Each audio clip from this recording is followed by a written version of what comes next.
Simple தான். Already சொன்னது தான். ஓகே. படம் வந்து வில்லேஜ் பேக்ட்ராப்பில் உள்ள நடக்கிற ஒரு கதை. இல்லை, அது மாதிரி நான் பர்சனலாக எக்ஸ்பீரியன்ஸ் பண்ணது கிடையாது. பட் நிறையா அது சம்மந்தமான விஷயங்கள் இருக்கிறதா நாங்கள் ரிசர்ச் பண்ணும்பொழுது நிறைய பேர் சொல்லியிருக்காங்க. இல்லை, இது பல வருஷமாக இந்த கேள்விக்கான விடை நிறைய பேர் தேடிட்டு இருக்காங்க. அப்படி ரொம்ப ஈஸியாக கிராக் பண்ணுதுன்றது இந்த படத்தோட முக்கியமான போர்ஷன்ஸு.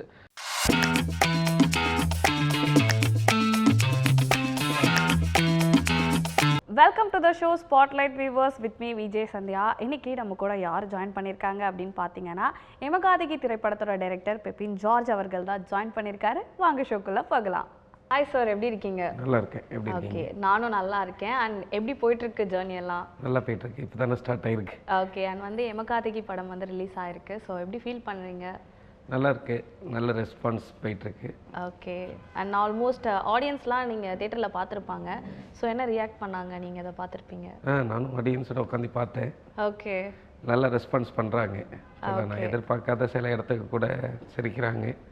சில விஷயங்கள் அவங்களோட பெர்ஸ்பெக்டிவில் பார்க்கும்பொழுது இன்னும் கொஞ்சம் லேர்னிங் ப்ராசஸாக இருக்குது. Okay, super. அண்ட் வந்து எனக்கு என்ன கேள்வி அப்படின்னா, எமகாதகி டைட்டிலே வந்து ரொம்ப டிஃப்ரெண்ட்டாக இருக்கு. எதனால் அந்த பேர், அதுக்கு பின்னாடி இருக்க விஷயங்கள்? ரொம்ப சிம்பிள் தான். ஆல்ரெடி சொன்னது தான். ஓகே. படம் வந்து வில்லேஜ் பேக்ட்ராப்பில் உள்ள நடக்கிற ஒரு கதை. ஸோ வில்லேஜில் யூஸ் பண்ணுற ஒரு வேர்டாக இருந்தால் நல்லாயிருக்கும் அப்படின்னு சொல்லி யோசித்தோம். ஓகே. பொதுவாக அதே மாதிரி அந்த கேரக்டர் வந்து கொஞ்சம் ஸ்டபனாக பிடிவாதமாக இருக்கக்கூடிய ஒரு கேரக்டர். ஓகே. ஸோ இறந்ததுக்கு அப்புறம் அவள் ஸ்டபனாகவே இருக்கா அப்படின்றதுனால எமகாதகி அப்படின்ற ஸ்டபனாக இருக்கவங்கள பொதுவாக வில்லேஜில் வந்து எமகாதகன் அப்படின்னு சொல்றது உண்டு. ஸோ அதனால தான் எடுத்து வச்சது. ஓகே. இது வந்து ஒரு ஹாரர் ஃபிலிமா? லைக் சூப்பர் நேச்சுரல் எலிமெண்ட், அமானுஷ்யம் எல்லாமே இருக்குது. ஓகே. ஸோ எனக்கு இது சொன்னோன்னு தான் எனக்கு ஒரு கேள்வி அது பர்சனலாக. இந்த இறந்து போன பேய்லாம் வந்து பேசுறது உண்மையா? அதை நீங்கள் நம்புறீங்களா? லைக் அதெல்லாம் இருக்கா? அதை பற்றி எங்களுக்கு சொல்லுங்க. இல்லை, அது மாதிரி நான் பர்சனலாக எக்ஸ்பீரியன்ஸ் பண்ணது கிடையாது. பட் நிறையா அது சம்மந்தமான விஷயங்கள் இருக்கிறதா நாங்கள் ரிசர்ச் பண்ணும் பொழுது நிறைய பேர் சொல்லியிருக்காங்க. ஓகே. ஓகே. அண்ட் இந்த படத்துக்காக நீங்கள் அதெல்லாம் போய் நிறைய ரிசர்ச் பண்ணி? இந்த படத்துக்காக அந்த சாவை ஒட்டி இருக்கக்கூடிய நம்பிக்கைகள், மித்து, இது சம்மந்தமாக நிறையா ரிசர்ச் மாதிரி பண்ணோம். ஓகே. அண்ட் இது ஃபுல்லாகவே வந்து ஒரு வில்லேஜில் எடுத்த படம் இல்லையா? ஓகே. அந்த வில்லேஜில் வந்து லைக் எப்படி இருந்துச்சு? லைக் அங்கே போய் ஷூட் பண்ணும்போது அந்த எக்ஸ்பீரியன்ஸ்? அதான், இப்போ ரியல் வீடு அதை வந்து ஒரு 35 நாள் சாவு வீடாக மாற்றுறது அப்படின்றதுல ஒரு சேலஞ்ச் இருந்துச்சு. அவங்களோட சப்போர்ட் ரொம்ப பெருசு. அந்த ஊரில் இருந்தவங்களும் அந்த வீட்டில் இருந்தவங்களோட சப்போர்ட் ரொம்ப பெருசு. அது இல்லைன்னா அது சாத்தியமாக இருக்காது. நாங்கள் வந்து ரெகுலராகவே இந்த சாவு போர்ஷன் ஸ்டார்ட் பண்ணதுலேருந்து டெய்லி ஒரிஜினலாக வெட்டியான் வந்து ஒரிஜினலாக மூங்கிலாம் வெட்டி போட்டு அந்த பாடையெல்லாம் கட்டி வச்சுட்டு போயிடுவார். ஓகே. ஷூட்டிங் முடிச்சுட்டு திருப்பியும் அடுத்த நாள் புதுசு இப்படியே அவங்க பண்ணி வச்சுட்டு போயிடுவாங்க. இது ரெகுலராக ஃபாலோ பண்ணிட்டு இருந்தோம். அதுக்கு அவங்க அந்த ஊரில் இருந்தவங்க அலோவ் பண்ணாங்க. அது ஒரு பெரிய விஷயம்தான். ஓகே. இது எந்த இடத்துல சார் ஷூட் பண்ணது? இது தஞ்சாவூர் பக்கத்தில் குருவாடிப்பட்டின்னு ஒரு கிராமத்தில் பண்ணோம். ஓகே. அண்ட் இதை தாண்டி இந்த படத்தில் வந்து நிறைய கேஸ்ட் ஒர்க் பண்ணியிருக்காங்க இல்லையா? 32 சம்திங். இப்போ வந்து ஒரு நார்மலாக ஒரு கொஞ்சம் கேஸ்ட் வச்சு ஒர்க் பண்ணுறதே கொஞ்சம் டஃப்பான விஷயமா தான் இருக்கும். பட் அத்தனை பேரையும் வந்து ஒரு படத்தில் வச்சு ஒர்க் பண்ணது எப்படி இருந்துச்சு? இல்லை, அதான் பொதுவாக ஸ்கிரிப்ட் டிமாண்ட்ஸ் தான். இது சாவு வீட்டில் நடக்கிற ஒரு கதை அப்படிங்கும்பொழுது பொதுவாகவே சாவு வீட்டில் நிறைய கூட்டம் இருக்கும். ஜென்ரலாக வந்து ஒரு சாவு வீட்டுக்கு தெரியாத ஒரு நபர் சாவு வீட்டுக்கு போனீங்கன்னா அங்கே வர கூட்டத்தை நம்மளால ரிலேட் பண்ணிக்க முடியாது. அதனால அவங்களோட எமோஷன் நம்மளை பெருசாக பாதிக்கும். ஸோ அது ஆடியன்ஸுக்கும் நான் அந்த மாதிரி இருக்கக்கூடாதுன்றதுக்காக தான் இத்தனை கேரக்டர்ஸை க்ரியேட் பண்ணி அவங்களுக்கு முன்னாடியே கொஞ்சம் இன்ட்ரொடக்ஷன் கொடுத்து அப்புறம் அந்த சாவு வீட்டுக்குள்ளே கொண்டு வருது அப்படின்ற மாதிரியான ஒரு விஷயம் இருந்துச்சு. ஸோ அதனால் ஒரு 36 கேரக்டர்ஸ் தேவைப்பட்டுச்சு. அது காஸ்ட் அண்ட் க்ரூ. எனக்கு கேஸ்டிங் டைரக்டர் வந்து ரெஜின் ரோஸ் பண்ணார். அவர் த்ரூ தான் எல்லா கேரக்டரையுமே ஃபைனல் பண்ணோம். ஆர்டிஸ்ட்டுக்கு நாங்கள் இங்கே ஃபுல்லாக ஒர்க் ஷாப் மாதிரி வச்சு ஸோ அவங்கவுங்களோட முக்கியமான சீன்ஸு போர்ஷன்ஸை டிஸ்கஸ் பண்ணி அதுக்கப்புறம் தான் செட்டுக்கு போனோம். So everybody knows the script எல்லாமே தெரிஞ்சதுனால பெரிய சேலஞ்சிங்காக எதுவும் இல்லை. ஓகே. அண்ட் இன்னொன்று என்னென்னா, இப்போ வந்து நம்ம நார்மலாக ஒரு செட் போட்டு ஒரு ஷூட் எடுக்கிறதுக்குமே ஒரு லைவான இடத்துல போய் நம்ம ஷூட் பண்ணது நிறைய டிஃப்ரென்ஸ் இருக்குது. லைக் அங்கே இருக்க மக்கள் வந்து அதை அடாப்ட் பண்ணிக்கிறதே ரொம்ப கஷ்டம். அவங்க எப்படி அடாப்ட் பண்ணிக்கிட்டாங்க? லைக் அவங்க ஏதாச்சும் வந்து ஹெல்ப்லாம் லைக் ஷூட்டிங் ஸ்பாட்லாம் அந்த மாதிரி பண்ணாங்க. அங்கே எல்லாமே மிக்ஸ்டாக இருந்துச்சு. ஹெல்ப்பும் பண்ணாங்க. அதே சமயத்தில் எப்போதாண்டா அந்த பணத்தை எடுத்துகிட்டு வெளியில் போவீங்க அப்படின்னு சொல்லிட்டு ரெகுலராக கேட்கவும் ஆரம்பிச்சிட்டாங்க ஒரு கட்டத்துக்கு அப்புறம். உண்மையா அந்த மாதிரி போனோம் ஏதாவது? இல்லை, கேரக்டர் வந்து டெட் பாடியாக நடிச்சாங்க இல்லையா, ஸோ அதனால் அவங்க அந்த டெட் பாடியை எப்போ வந்து எடுத்துகிட்டு போவீங்க அப்படின்னு சொல்லி அந்த ஒரு மென்டாலிட்டியில் அவங்க வந்துட்டாங்க. ரொம்ப அதுக்கப்புறம் கிளைமேக்ஸ் போர்ஷன்லாம் ஷூட் பண்ணி அந்த அந்த பொண்ணோட உடல் வந்து வெளியில் வர்றதை எடுக்கும் பொழுது மொத்த ஊருமே ரிலாக்ஸ் ஆகிடுச்சு. ஸோ நாங்கள் அவ்வளோ நாள் அந்த வீட்டை சாவு வீடாக ட்ரீட் பண்ணி அந்த ஊரை ஒரு சாவு விழுந்த ஊராகவே வச்சுருந்ததில் மொத்த ஊரும் ரிலாக்ஸ் ஆனிச்சு. ஒரு சில சீன் ஷூட் பண்ணும்பொழுது மொத்த ஊரும் திட்டினாங்க. ஸோ ரொம்ப ரிலேட் ஆகிட்டாங்க ஷூட்டோட. Okay okay okay. பட் அதுவும் கொஞ்சம் நமக்கு டாஸ்க் மாதிரி தான் இருக்கும். ஏன்னா பிகாஸ் சில பேர் அதை அடாப்ட் பண்ணிக்கிறது ரொம்ப கஷ்டமாக இருக்கும். சில பேர் வந்து ஓகே இது ஒரு ஷூட் தான் அப்படின்னு சொல்லிட்டு அந்த ஒரு இதில் இருப்பாங்க. அண்ட் அதை தாண்டி வந்து எனக்கு இன்னொரு என்ன இதுனா, இப்போ வந்து சில பேர்லாம் வந்து பேய் இருக்கா இல்லையா அப்படின்றது எனக்குமே அந்த கேள்வி இங்கே எத்தனை பேருக்கு அது இருக்குன்னு தெரியல. பட் நீங்கள் உங்களோட பாயிண்ட் ஆஃப் வியூவில் என்ன நினைக்கிறீங்க? ஸோ அதே மாதிரி அது ரிவெஞ்ச் பண்ணும் அப்படின்ட்டும் சொல்கிறாங்க, அது உண்மையா? இல்லை, இது பல வருஷமாக இந்த கேள்விக்கான விடையை நிறைய பேர் தேடிட்டு இருக்காங்க அப்படின்னு நினைக்கிறேன். வெவ்வேறு வகையில் இருக்கலாம்னு வச்சுக்கோங்களேன். ஓகே. ஸோ இப்போ முற்போக்குத்தனமாக அதை பார்க்கும் பொழுது நிறையா இங்கே நடக்கிற அந்த சாமி வந்த மாதிரி இருக்கிறது, பேய் வந்த மாதிரி பிஹேவ் பண்ணுறது, இதுக்கு பின்னாடி சயின்டிஃபிக்கலாக அதை ப்ரூஃப் பண்ணி இது ஒரு வியாதி தான் அப்படின்ற மாதிரி சொன்னதும் இருக்குது. சில விஷயங்களுக்கு இன்னைக்கு வரைக்கும் விடை கிடைக்காம இருக்கு. ஸோ அது ஆப்வியஸாக இருக்கா இல்லையான்ற கேள்வி எனக்கும் இருக்கு. ஓகே. ஸோ உங்களுக்கும் இருக்கு. Okay done. அண்ட் வந்து எதனால வந்து ஹாரர் ஃபிலிம் லைக் உங்களோட ஜென்ரலாக எனக்கு பொதுவாக ஒரு வியூவராக ஹாரர் பார்க்குறது ரொம்ப பிடிக்கும். அசிஸ்டன்ட் டைரக்டராக 2010 ஒரு படத்தில் ஜாயின் பண்ணேன். அப்போ எனக்கும் எங்கள் டைரக்டருக்குமான சில பொதுவாக அசிஸ்டன்ட் டைரக்டர்ஸுக்குள்ள நிறைய டிஸ்கஷன்ஸ் போகும். பர்சனலாக நிறைய ஷேர் பண்ணிக்குவோம். அப்படி ஷேர் பண்ணும் பொழுது என்ன மாதிரியான ஒரு படம் பண்ணணும்னு அன்னைக்கு கேட்ட கேள்விக்கு நான் ஹாரர்னு சொன்னது கூட இருக்கலாம். அதுக்கப்புறம் சொன்னேன். மேபி அதுக்கப்புறம் நம்மளோட பெர்ஸ்பெக்டிவ்ஸ் மாறிடுச்சு, ஸ்கிரிப்ட் ரைட்டிங்ஸ் எல்லாம் மாறிடுச்சு. பட் ஃபைனலி இதுதான் கரெக்டாக அமைஞ்சிச்சு. ஓகே. அண்ட் இன்னொன்று என்னென்னா, இந்த எமகாதிகி படத்தோட ஸ்கிரிப்ட் லைக் எல்லாமே ரெடி பண்ணுறதுக்கு உங்களுக்கு எவ்வளோ நாள் ஆச்சு? ஆல்மோஸ்ட் 1 year ஆகிடுச்சு. ஐடியாலேருந்து ஃபைனல் ஸ்கிரிப்ட் வரதுக்கு. ஸோ 8 months to 1 year ஆகிடுச்சு. ஓகே. அண்ட் ஷூட் பண்ணது அது ஷூட்டிங் ஒரு அரௌண்ட் 40 daysக்குள்ளே முடிச்சிட்டோம். அது பெரிய சேலஞ்சிங்காக இல்லை. ஸ்கிரிப்டிங் இது கொஞ்சம் டிஃபிகல்ட்டான டாஸ்க். இந்த மாதிரி மல்டிபிள் ஜானரை ஒன்றா மாற்றி ஒரு வேர்ல்டாக க்ரியேட் பண்ணுறது அப்படின்றது ஃபார்முலாஸ்க்குள்ளே அடங்காமல் நம்ம புதுசாக ஒன்று க்ரியேட் பண்ணும் பொழுது ரைட்டிங்கில் நிறைய சேலஞ்ச் இருக்கும். ஸோ அது ஃபேஸ் பண்ணி அதை கிராக் பண்ணி எழுதுனது தான் எனக்கு அதில் ஒரு லேர்னிங் ப்ராசஸாக இருந்தது. ஓகே. சேலஞ்சுனோட தான் எனக்கு இது லைக் இப்போ ஒரு படம் அப்படின்னும் போது நம்ம நிறைய சீன்ஸ் ஷார்ட்ஸ் எடுப்போம். ஸோ அது எடுக்கும் போது ஒரு சிலது வந்து நம்ம வந்து எக்ஸ்பெக்ட் பண்ண மாதிரி இல்லாமல் அன்எக்ஸ்பெக்டடாக ஒன்று கிடைக்கும் இல்லையா? ஸோ அந்த மாதிரி சேலஞ்சிங்கான ஏதாவது சீன் இருந்திருக்கா ஷார்ட்டு? லைக் நம்ம ஒன்று பண்ண போய் அந்த ஷார்ட்டும் நல்லா இருந்திருக்கு, ஓகே இதுவும் நல்லா இருக்கா, அந்த மாதிரி ஏதாச்சும் நடந்திருக்கா? இல்லை, பொதுவாகவே நான் ஒன்று பிலீவ் பண்ணுவேன், சினிமாவுக்கு நம்ம ட்ரூவாக இருந்தோம்னா சினிமா ஒன்று கொடுக்கும் கண்டிப்பாக. ஸோ எனக்கு எமகாதிகில் அந்த மாதிரி ஒரு சில மொமெண்ட் கிடைச்சிது. ஸோ அது ரொம்ப ப்ளஸ்ஸாகவும் இருந்தது. ஓகே. ரைட்டிங்கில் இருந்து அதை எடுக்க முடியாத ப்ராக்டிக்கல் டிஃபிகல்ட்டிஸ்னு கொஞ்சம் வரும். நம்ம எழுதும் பொழுது ஒரு இமேஜினேஷனில் எழுதுவோம். ஆன் செட்டுக்கு போனதுக்கப்புறம் அங்கே இருக்கக்கூடிய ப்ராக்டிக்கல் டிஃபிகல்ட்டிஸ்க்கு அங்கே கொஞ்சம் ஆல்டர் பண்ணி நம்ம அங்கே ஒரு டெசிஷன் எடுக்க வேண்டியதாக இருக்கும். அது 2-3 ஷாட் எனக்கு ரொம்ப எக்ஸ்ட்ராடனரியாக ஒர்க் அவுட் ஆகும். அது என்ன ஷாட்னு சொல்ல முடியுமா? பர்டிகுலராக சொல்லணும் அப்படின்னா, ஒரு ஷாட் ஆக்சுவலாக அந்த பாட்டி கதை உடைச்சதுக்கப்புறம் அப்பா சண்டை போட்டுருவாரு, அடுத்த சீனில் பாட்டி வருவாங்க. அப்போ நான் மைண்டில் வச்சுருந்தது ஒரு க்ளோஸ்அப் ஷாட் வச்சுருந்தேன். பட் அங்கே இருந்த சேலஞ்சஸ்க்கு நான் ஒரு ஒயிட் ஷாட் வைக்க வேண்டியதாக இருந்துச்சு. அந்த ஒயிட் ஷாட்டில் தான் ஆக்சுவலாக அந்த ரூம் திருப்பி தெரிஞ்சுது. ஓகே. நான் க்ளோஸ் எடுத்திருந்தேன்னா கூட எனக்கு அந்த ரூம் தெரிஞ்சிருக்காது. ஸோ அந்த மாதிரியான சில விஷயங்கள் இப்போ கேட்டோன்னே டக்குன்னு தான். ஓகே. அண்ட் இதை தாண்டி வந்து சேலஞ்சிங்காக இருந்ததுன்னா என்னது? சேலஞ்சிங்காக இருந்தது, ரொம்ப ஈஸியாக கிராக் பண்ணதுன்றது இந்த படத்தோட முக்கியமான போர்ஷன்ஸு. முரளி மாஸ்டரோட சேர்ந்து எடுத்த அந்த ஆக்ஷன் தேவைப்பட்ட அந்த அமானுஷ்யமான போர்ஷன்ஸ், இன்ட்ரோல் பிளாக்காக இருக்கலாம், கிளைமேக்ஸாக இருக்கலாம், இல்லை அந்த பொண்ணு ட்ரெய்லரில் பார்த்த மாதிரி எழுந்திரிச்சு உட்கார ஷாட்டாக இருக்கலாம். அது எல்லாமே கொஞ்சம் பிளான் பண்ணி பக்காவாக எடுக்க வேண்டிய இடத்துல இருந்துச்சு. உடல் உழைப்பாகவும் நடிக்கிறவங்க வந்து ரொம்ப ஹார்ட் ஒர்க் எஃபர்ட் போட்டால் தான் அது வரும். எல்லார் சைட்லேயுமே கிளியராக இருக்கணும் அப்படின்ற மாதிரியான ஒரு விஷயம் இருந்துச்சு. அது நல்லா ஒர்க். ஓகே. அண்ட் நீங்கள் வந்து அங்கே போய் ஐ மீன் தஞ்சாவூரில் ஷூட் எடுத்தது, அங்கே வந்து ஸ்டே பண்ணும்போது லைக் எப்படி இருந்துச்சு? கம்ஃபர்ட்டாக இருந்துச்சு? ஏன்னா இங்கேருந்து அங்கே போயிட்டு இல்லை, அது வந்து கிட்டத்தட்ட ஒரு ஹாஸ்டல் மாதிரி வச்சுக்கோங்களேன். நாங்கள் வந்து ஒரு மெடிடேஷன் சென்டரில் தான் ஆல்மோஸ்ட் எல்லாருமே தங்கியிருந்தோம், காஸ்ட் அண்ட் க்ரூ எல்லாமே. ஸோ கிட்டத்தட்ட ஃபஸ்ட்டு ஒரு 2-3 டேஸ் வந்து காலேஜ் ஹாஸ்டலில் தங்கியிருக்க மாதிரி, இல்லை ஸ்கூல் ஹாஸ்டலில் தங்கியிருக்க மாதிரியான ஒரு ஃபீல் தான் இருந்துச்சு. ஓகே. அதுக்கப்புறம் ஒரு காம்பஸ்குள்ளே ஒரு குரூப்பே செட் ஆனால் எப்படி இருக்கும் அந்த வைபுக்கு மாறிடுச்சு. கிட்டத்தட்ட ஷூட் முடிகிற சமயத்தில் எல்லாரும் ஒரு காலேஜ் முடிச்சுட்டு ரொம்ப ஃபேர்வெல் பார்ட்டி கொடுத்துட்டு போகிற ஒரு மனநிலையிலேருந்து தான் எல்லாருமே போனாங்க. இது எல்லாருமே என்கிட்ட பர்சனலாகவே சொன்னாங்க. வேற ஜென்ரலாக இருக்க மாதிரி ஒரு ஹோட்டல்லையோ வேறு எங்கேயாச்சும் தங்கியிருந்தா கூட, ஹோட்டல் இல்லை, லைக் ஏதோ ஒரு ஸ்கூல் ஹாஸ்டல், அது வந்து ஒரு மெடிடேஷன் சென்டர். ஓகே. அதில் வந்து ஒரே காம்பஸ்குள்ளே ஒரு காம்பவுண்ட் இருக்கும், அதுக்குள்ளே போனீங்கன்னா எல்லாருமே தங்கியிருந்தோம். தனித்தனியாக ரூம்ஸ் இருக்கும், எல்லாருமே ஒரே இதுக்குள்ளே இருந்ததுனால கிட்டத்தட்ட ஒரு காலேஜ் போயிட்டு வந்து ஒரு ஃபீல் தான் இருக்கும். ஷூட்டிங் போவோம், திருப்பி அங்கே வருவோம், திருப்பி ஷூட்டிங் போவோம், அங்கே வருவோம். வேற எங்கேயும் போகிறதுக்கான ஸ்பேஸும் இல்லை, டைமும் இல்லை. ஸோ we really enjoyed அந்த ப்ராசஸ் எல்லாம்.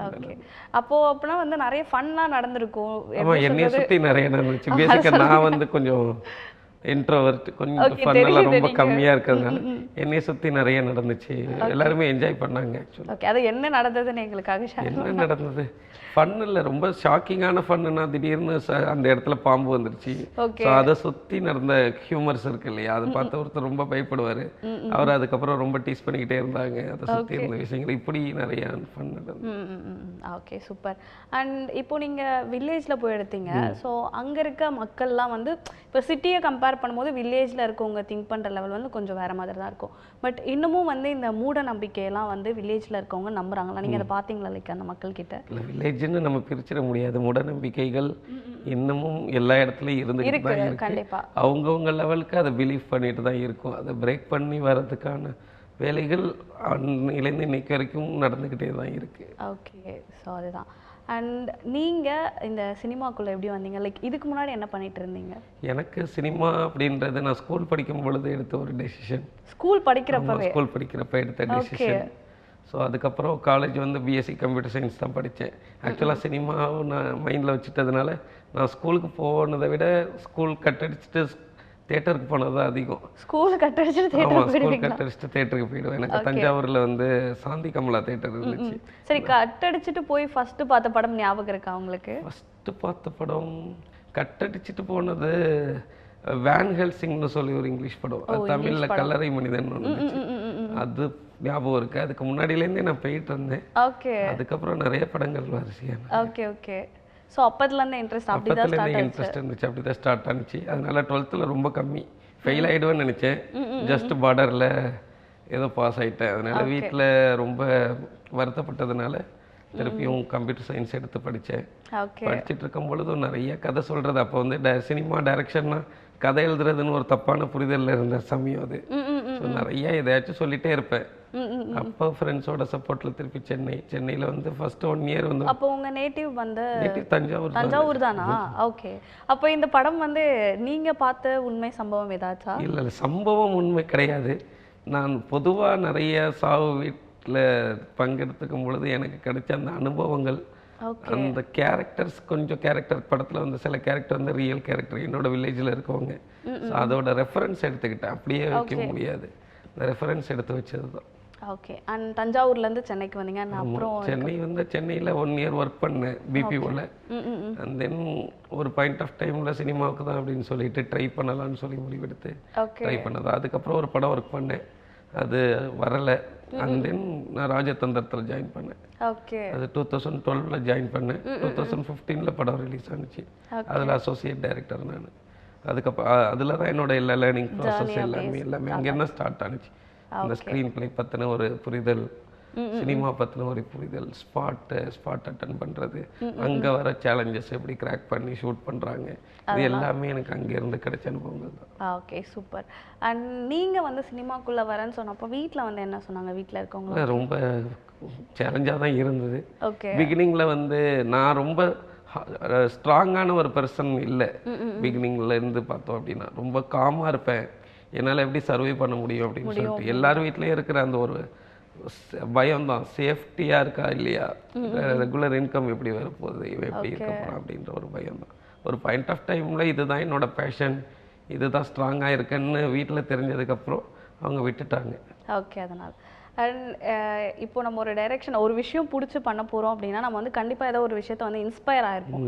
இல்லை நீங்கள் ஒரு சில படம் பார்த்தோ இல்லை இதனால தான் வந்து நான் எனக்கு வந்து படம் எடுக்கணும்னு ஆசை வந்துச்சு அப்படின்னு, இல்லை ஒரு சில டைரக்டர் அவங்கள இன்ஸ்பயர் ஆயா அது என்னுடைய அந்த ஸ்கூல் படிக்கிற பொழுது நான் 7G ரெயின்போ காலனி ரிலீஸ் ஆகிருந்தது. ஓகே. ஸோ என்னோட வயசுக்கும் அந்த படம் கொடுத்த அனுபவத்துக்கும் அதை என்னால் பிரித்து பார்க்கவே முடியாது. இன்றைக்கி நினச்சாலும் ஒரு மாதிரி சிலிர்ப்பாக இருக்கும். ஒரு நாள் திடீர்னு ஸ்கூலுக்கு கிளம்பி போகும்போது மழை வருதுன்னு சொல்லி ஸ்கூல் லீவ் அனௌன்ஸ் பண்ணுறாங்க. நான் எங்கள் வில்லேஜ்லேருந்து தஞ்சாவூருக்கு பஸ்ஸில் போவேன் ஸ்கூலுக்கு. ஓகே. ஸோ நான் வில்லேஜ்லேருந்து ஸ்கூலுக்கு பஸ்ஸில் போய் இறங்கும் பொழுது ஸ்கூல் லீவுன்னு அனௌன்ஸ் பண்ணுறாங்க. ஸோ அப்போ சரி திருப்பி வீட்டுக்கு போக விருப்பம்ல. ஸோ அப்போ தான் 7G வந்திருந்தது. அப்படியே அங்கேருந்து கிளம்பி தேட்டருக்கு போயிட்டேன். ஓகே. படம் பார்த்தா அது கொடுத்த அனுபவமும் எக்ஸ்பீரியன்ஸும் எமோஷன்ஸும் என்னால் ஹேண்டில் பண்ணவே முடியலை. அடுத்த நாள் ஸ்கூல் கட் அடிச்சு 7G, அடுத்த நாள் 7G, அடுத்த நாள் 7G, கண்டினியூஸாக வந்து ஒரு 7 days போனேன். நான் 7 days பார்த்துருக்கேன், தொடர்ந்து பார்த்தேன். அது கொடுத்த இம்பேக்ட் எனக்கு ரொம்ப பெருசு. அது திருப்பியும் ஒவ்வொரு முறையும் நான் வந்து சில படங்கள் வந்து நான் திரும்ப திரும்ப பார்ப்பேன். ஓகே. வருஷத்துக்கு ஒரு தடவை இல்லை 5 தடவை அப்படின்னு சொல்லிட்டு ரெகுலராக பார்ப்பேன். அப்படி 7Gயும் செல்வா சாரும் தான் நான் சினிமா வந்ததுக்கான முக்கிய காரணம். ஓகே. அண்ட் இன்ஸ்பயர் ஆன டைரக்டர்னா நிறைய பேர் இருக்காங்க. எல்லாருமே மணி சார் ரொம்ப பிடிக்கும், வெற்றிமாறன். அவங்களோட ஒரு படம் உங்களை ஈர்த்த ஒரு படம்? நாயகன் வந்து நான் எத்தனை தடவை பார்த்தேன்னு எனக்கே தெரியாது. இன்னும் பார்ப்பேன். டெய்லி வாட்ச் லிஸ்ட்ல இருக்குன்ற மாதிரி வச்சுக்கோங்களேன். அந்த மாதிரி வெற்றிமாறன் சாரோட படங்கள் சில நேரங்களில் வடச்சென்னை உட்காந்து பார்த்துக்கிட்டே இருப்பேன். வடச்சென்னை வந்து எனக்கு ஒரு பெரிய லேர்னிங் லைப்ரரி மாதிரி. அது நான் திடீர்னு ஒரு நாள் இப்போ ரீசெண்டாக ஒரு தடவை உட்காந்து பார்த்தேன். எனக்கு புதுசாக இருந்துச்சு, பெர்ஸ்பெக்டிவாக எடிட்டில் கட் பண்ணி அவங்க போயிட்டு வந்த அந்த ப்ராசஸ் எல்லாமே. ஸோ அப்படி நிறைய படங்கள் இருக்குது, நிறைய பார்த்துக்கிட்டே தான் இருக்கும். Okay, super. அண்ட் லேர்னிங் அப்படின்னோடனே என்னென்னா இப்போது நம்ம சினிமாக்குள்ளே வந்த பிறகு நீங்கள் டைரக்ட் ஆகி லைக் நிறைய விஷயங்கள் பண்ணியிருப்பீங்க, கற்றுட்ருப்பீங்க. லைக் இப்போ நீங்கள் ஒரு படம் பண்ணுறீங்க அப்படின்னும் போது நீங்கள் ஒரு விஷயத்தை வந்து இந்த சினிமாவில் லேர்ன் பண்ணியிருப்பீங்க இல்லையா? ஒரு விஷயம் இல்லைனாலும் நிறைய விஷயம் கூட லேர்ன் பண்ணியிருப்பீங்க. அதெல்லாம் என்னென்ன? பொதுவாக சினிமாவில் கற்றுக்கிட்டது வந்து ஸ்ட்ராங்காக பிலீவ் பண்ணோம்னா நம்மளால் அதை செஞ்சிட முடியும்ன்றது தான். ஓகே. வேறு எந்த ஃபீல்டுலேயும் அப்படி தெரியலை. எனக்கு தெரிஞ்ச ஃபீல்டு சினிமான்றது நான் ஸ்ட்ராங்காக பிலீவ் பண்ணேன், அது நடந்துச்சு, அவ்வளோதான். ஓகே. அண்ட் அடுத்த படம் வந்து என்ன ஜானரில் வந்து எடுக்கணும் அப்படின்ற? இல்லை, நான் நிறைய ஜானரில் எழுதி வச்சுருக்கேன். ஓகே. அதற்கான வாய்ப்புகள் வரும் பொழுது கண்டிப்பாக. ஆனால் வந்து இப்போது ஒரு ஹாரர் ஃபிலிம், பட் இருந்தாலும் உங்களுக்குன்னு ஒரு இது இருக்கும்ல, ஒரு கமர்ஷியலாக ஏதோ ஒன்று பண்ணணும் அடுத்த ஃபிலிம் அப்படின்ற ஒரு ஐடியா இருக்கும்ல? இல்லை, அதான் நான் இது ஹாரர்னு கூட எமக்கு அதுக்கு தனிப்பட்ட முறையில் ஒரு ஜானரில் ஃபிட்டின் பண்ண முடியாது. ஆமாம், அது ஒரு மல்டிபிள் ஜானர். அது super natural, horror, investigation, thriller, emotional எல்லாமே இருக்கும். ஓகே. ஸோ அடுத்தடுத்த படங்களை நான் கேரி பண்ணணும்னு நினைக்கிறது அந்த எமோஷன் பாண்டிங் தான். ப்ளஸ் அது ஒவ்வொரு படத்துக்கும் ஒவ்வொரு கதைக்கு தகுந்த மாதிரி ஜானர்ஸ்ன்றது அதுவாக கொண்டு போய் சேர்க்கறது தான். நான் அடுத்து ஒரு கேங்ஸ்டர் பேஸ்டில் ஒரு ஸ்கிரிப்ட் ஒன்று பண்ணிகிட்டு இருக்கேன். அது எனக்கு வேற ஒன்று கற்றுக் கொடுத்துட்ருக்கு. அந்த மனிதர்களுடைய மனநிலை, அவங்க சந்திக்கிற பிரச்சனைகள் எல்லாமே நார்மலாக இருக்கக்கூடிய அந்த மனிதர்கள்லேருந்து எப்படி விலகி இருக்கு அப்படின்றதுலேருந்து ஆமாம் எழுதிட்டு இருக்கு. சூப்பர். அண்ட் இன்னொரு விஷயம் என்ன அப்படின்னு பார்த்தீங்கன்னா, நம்ம தமிழ் சினிமாவில் வந்து நிறைய பெரிய படங்களும் இருக்குது, சின்ன படங்களும் இருக்குது. பட் சின்ன படங்களுக்கு வந்து மக்கள் எந்த அளவுக்கு சப்போர்ட் பண்ணுறாங்க, அவங்க இன்னும் எந்த அளவுக்கு சப்போர்ட் பண்ணணும் அப்படின்ட்டு உங்களோட கருத்து? இல்லை, நீங்கள் பெரிய படமாக இருந்தாலும் சின்ன படமாக இருந்தாலும் கண்டென்ட் நல்லா இருந்தால் மக்கள் என்றைக்குமே சப்போர்ட் பண்ணுவாங்க. மக்களுக்கு தெரிஞ்சிருச்சு அப்படின்னா கண்டிப்பாக வந்து சப்போர்ட் பண்ணுறாங்க. நல்ல படங்களை வந்து மக்கள் என்றைக்குமே கைவிட்டதில்லை. ஸோ அது மக்களுக்கு தெரிவிக்கிறது, நம்ம எப்படி தெரிவிக்கிறோம், படம் கொண்டு போய் மக்கள்கிட்ட எப்படி சேர்க்குறோன்றதுல இருக்க சேலஞ்சஸ் தான் நம்மளுக்கு அதிகமாக இருக்குன்னு நான் நினைக்கிறேன். Okay, super. அண்ட் அதுக்கப்புறம் பார்த்தீங்கன்னா இப்போ இருக்க வந்து ஒரு மீடியா அப்படின்றது வந்து சோஷியல் மீடியா ரொம்பவே இம்பார்ட்டண்ட்டாக இருக்குது. இந்த இன்ஸ்டாகிராமாக இருக்கட்டும், லைக் ஓடிடிஸ் நிறைய எக்ஸட்ரா. ஸோ இதிலேருந்து நிறைய பேர் லேர்ன் பண்ணிவிட்டு சினிமாக்குள்ளே வராங்க. நிறைய பேர் வந்து இதுக்காக தனியாக ஒரு இன்ஸ்டியூட்டோ லைக் வந்து ஒரு கோச்சிங் சென்டர் அந்த மாதிரி போயிட்டு வராங்க. பட் இப்போ வந்து ஒரு சோஷியல் மீடியாவில் வந்து ஒரு இன்ஃப்ளூயன்சராக நிறைய தெரிஞ்சதாக இருந்தால் அவங்க வந்து எல்லாமே பண்ண முடியும் அப்படின்ற மாதிரி இப்போ ஒரு மனநிலைமையில சினிமா இருக்குது. அதை பற்றி நீங்கள் என்ன நினைக்கிறீங்க? உங்களோட தனிப்பட்ட சினிமாவுக்கு வந்து பிகினிங்கில் வர எண்ணங்கள் தான் நினைக்கிறேன். எனக்கும் நான் அசிஸ்டன்ட் டைரக்டராக சேரும் பொழுது எனக்கு தெரிந்த சில படங்களும் நான் படித்த சில புத்தகங்களும் நான் வந்து எனக்கு சப்போர்ட் பண்ணும் அப்படின்னு நினச்சிருப்பேன். பொதுவாக சினிமா இல்லை, சினிமா மட்டும் இல்லை, எந்த ஆர்ட்டாக இருந்தாலும் சரி, மக்களை நம்ம எவ்வளோ தெரிஞ்சு வச்சுருக்கோம் அப்படின்றதுலேருந்து தான் உருமாறும் அப்படின்னு நான் நினைக்கிறேன். அப்போ தான் அது மக்கள்கிட்ட கொண்டு போய் சேரும். அந்த கனெக்டிவிட்டி அப்படின்னு சொல்கிறோம் இல்லையா, அப்போதான் நம்ம கொஞ்சம் தெளிவாக இருக்க முடியும். அது எந்த ஆர்ட்டாக இருந்தாலும் அது மக்கள்கிட்டேருந்து வரணும். வெறுமனே ஒரு இன்ஸ்டிடியூட்டில் போய் படிக்கிறதுனாலையோ இல்லை ஒரு இன்ஃப்ளூயன்சராக இருக்கிறதுனாலையோ அது மட்டுமே பத்தாது. அது ஒரு டூலாக வேணா இருக்கலாம். அதை தாண்டி நம்ம எவ்வளோக்கு எவ்வளோ மக்களை கவனிக்கிறோம், சொசைட்டியை பற்றின அறிவு நம்மளுக்கு எப்படி இருக்குது, மொத்தமாக இந்த சொசைட்டியில் என்ன நடந்துட்டு இருக்குன்னு நம்மள்ட்ட கேட்டால் சொல்கிறதுக்கு சில விஷயங்கள் நம்மளுக்கு தெரியணும். ஸோ இதெல்லாம் சேர்ந்தது தான் ஒரு படைப்பாக மாறும். ஓகே, சூப்பர், ரொம்பவே அழகாக சொன்னீங்க. அண்ட் எமகாதிகி படத்தில் வந்து பர்டிகுலராக இந்த கேள்வி கேட்கக்கூடாதா சார், லைக் உங்களுக்கு பிடிச்ச போர்ஷன் என்ன சொல்லுங்கள், ஒரு சீன் அப்படின்னு என்ன சொல்லுங்கள்? படமே ஃபுல்லாக பிடிச்சிருக்கோம், பட் இருந்தாலும் ஒரு சீன். இல்லை, எல்லாரும் சொல்கிற மாதிரி அந்த கிளைமேக்ஸ் தான். எழுதும் பொழுதே ரொம்ப ஹார்ட் ஹிட்டிங்காக எனக்கு இருந்துச்சு, ஃபீல் ஆனிச்சு. ஓகே, அது ஆடியன்ஸுக்கும் அதே ஃபீல் வந்திருக்கு. ஸோ ரொம்ப ஸ்பெஷலான ஒரு சீன்னா அதை சொல்லலாம். மற்றபடி அதுக்கு ஈக்குவலாக எல்லாத்தையும் பண்ணணும்னு எழுதப்பட்டது தான் மற்ற எல்லா காட்சிகளும். Okay, and cast and crew அவங்கெல்லாம் எப்படி பண்ணாங்க? எல்லாருமே ரொம்ப நல்லா பண்ணியிருந்தாங்க. இந்த படத்தில் பொதுவாக அந்த ஒரு பர்டிகுலர் பர்சனை ஃபாலோ பண்ணி போகிற கதை இல்லை அப்படின்றதுனால எல்லாருக்குமே இம்பார்ட்டண்ட்டான ஒரு மொமெண்ட் இருக்கும், இந்த ஒரு டயலாக் இருக்கும். அந்த ஒரு பர்டிகுலர் டயலாக்குக்காக அந்த 35 நாள் ஷூட்டில் சாவிடுன்றதுனால ஒன்ஸ் கமிட் ஆகிட்டிங்கன்னா நீங்கள் வெளில போக முடியாது. லைக் அந்த ஒரு நான் எங்கே வேணாலும் கேமராவை திருப்பும்பொழுது அவங்க வேணும். இல்லாட்டி புதுசாக ஆட்கள் நின்னா ஆடியன்ஸ்க்கு கனெக்ட் பண்ண முடியாது. அது சாவீடு வந்துட்டால் அந்த ப்ராசஸ் முடிகிற வரைக்கும் அந்த இறந்து போனவங்களை கொண்டு போய் புதைக்கிறதோ எரிக்கிறது வரைக்குமே இவங்க தேவைப்படுற ஒரு தேவை அது கதையை உருவாக்கிக்கிச்சு.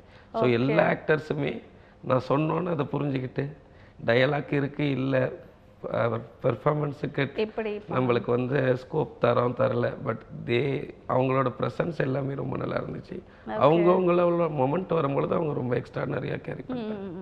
சூப்பர். ஃபைனல் கொஸ்டின் என்னன்னா, எமகாதகி படத்தின் மூலிமா வந்து நீங்கள் மக்களுக்கு சொல்ல வர கருத்து என்ன? லைக் ஆடியன்ஸ்க்கு கருத்துன்னு ஒன்றும் கிடையாது, பேசிக்காக ஒரு படைப்பு, ஒரு விஷயம் அல்லது அதான் டேக்அவே அப்படின்றது இதுதான் நீங்கள் எடுத்துகிட்டு போகணுன்னு சொல்கிறதே தப்பு அப்படின்னு நான் நினைக்கிறேன். அது எந்த படைப்பாக இருந்தாலும் சரி, அது சினிமாவாக இருந்தாலும் சரி, ஒரு கதையாக இருந்தாலும் சரி, புத்தகமாக இருந்தாலும் சரி, அது பார்வையாளருக்கும் சினிமாவுக்கும் வாசிப்பாளர்களுக்கும் புத்தகத்துக்கும் இடையில இருக்கிற ஒரு உறவு. அந்த உறவுல அவங்கவுங்களுக்கு எது தேவையோ அதுதான் எடுத்துகிட்டு போக முடியும். இதை எடுத்துகிட்டு போங்கன்னு சொல்கிறதுலையே ஒரு வன்முறை இருக்குது அப்படின்னு நினைக்கிறேன். பட் ஏதோ ஒன்று எடுத்துகிட்டு போகிறதுக்கு எமகாதைக்கு ஒரு வழிவகுக்கும் அப்படின்னு நினைக்கிறேன். பார்க்குற எல்லாருமே இது அவங்கவுங்களுக்கு தேவையான ஏதோ ஒன்று எடுத்துகிட்டு போகலாம். அதுக்கு தேவையான சில விஷயங்கள் எமகாதையில் இருக்கு. ஸோ அதுதான் ரொம்பவே அழகாக சொன்னீங்க. And thank you so much for coming. இவ்வளோ நேரம் வந்து எங்ககிட்ட வந்து நிறைய விஷயங்களை ஷேர் பண்ணியிருக்கீங்க. Thank you so much for coming. நன்றி. என்ன நேயர்களே, இன்னைக்கு ஷோ ரொம்பவே இன்ட்ரெஸ்டிங்காக போயிருக்கோம்னு நினைக்கிறேன். இதே மாதிரி சூப்பரான ஷோவில் நான் வந்து உங்களை மீட் பண்ணுறேன். Until then bye bye from Sandhya. Tata.